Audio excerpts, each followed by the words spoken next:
In this demo, we're going to talk about how to achieve GitOps automation by creating pull requests in your VCS provider, kicking off dry runs and test runs in Scalr, reporting those results back into your VCS provider, and then merging the pull request to then do the apply. In Scalr, we support any major VCS provider. Today, we'll be using GitHub, but we do support GitLab, Azure DevOps, and Bitbucket as well. And in this demo, I'm working in my App Athena environment, specifically this prod workspace. So when you're creating workspaces in Scalr, you first have to select, is it going to be VCS-based, which achieves that GitOps automation? Is it going to be from the module registry where you're just deploying directly from the module registry? Or is it going to be using the Terraform or Tofu CLI? So in this case, we're going to use VCS because we want that GitOps or pull request automation. And I've got a link to my GitHub app that I've already created, a repository, which has multiple Terraform files, directories, modules, etc. in it. So what I'm going to do is link it to my main branch and then specify the working directory. Now, when specifying the working directory, what this means is that it's only going to kick off a Terraform or OpenTofu run based on changes happening in that directory.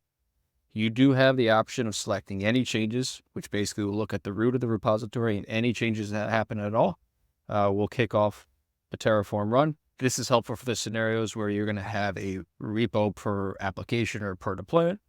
You also have trigger patterns, which gives you a little bit more flexibility of working directories where you can create a glob pattern to either include or exclude specific files, specific directories, so you can get a little bit more granular.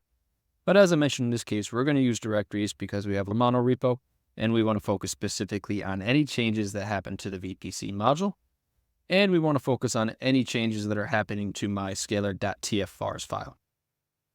As you'll notice here, we are enabling dry runs, which means that based on a pull request being open, it's automatically going to kick off that dry run and report results back into GitHub in this case. And you do have the option of cloning with submodules.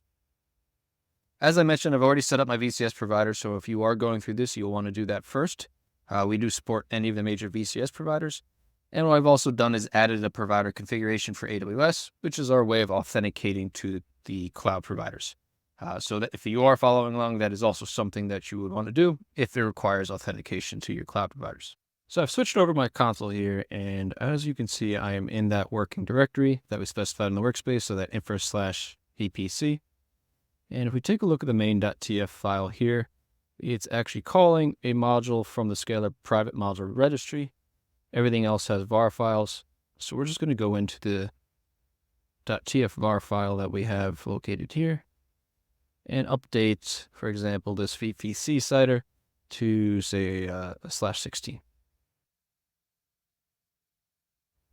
So we've updated that, and it's important to note that you can name your TFVars file anything you want except for Terraform.tf_vars, as that is used actually by Scalr to inject it into the pipeline. And let's go ahead and now push that up into Git. So upon pushing that up into Git, I did push it into my staging branch, and I'm going to go ahead and open our pull request off of staging, and we'll click create. We'll see that I have that one change from a /16 to a /24 for our CIDR, and we'll go ahead and create that pull request. Now, upon creating that pull request, we're automatically going to kick off dry runs in Scalr. And what we mean by that is it's automatically going to start executing runs, as we see here, running through a plan, a cost estimate, and a policy check, but we're going to skip the apply.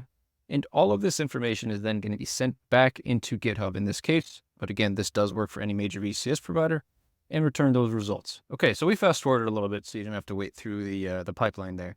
But as you can see, plan happened, cost estimate happened, and the policy check. With the plan, you get the full standard output that you would normally expect from Terraform or Tofu.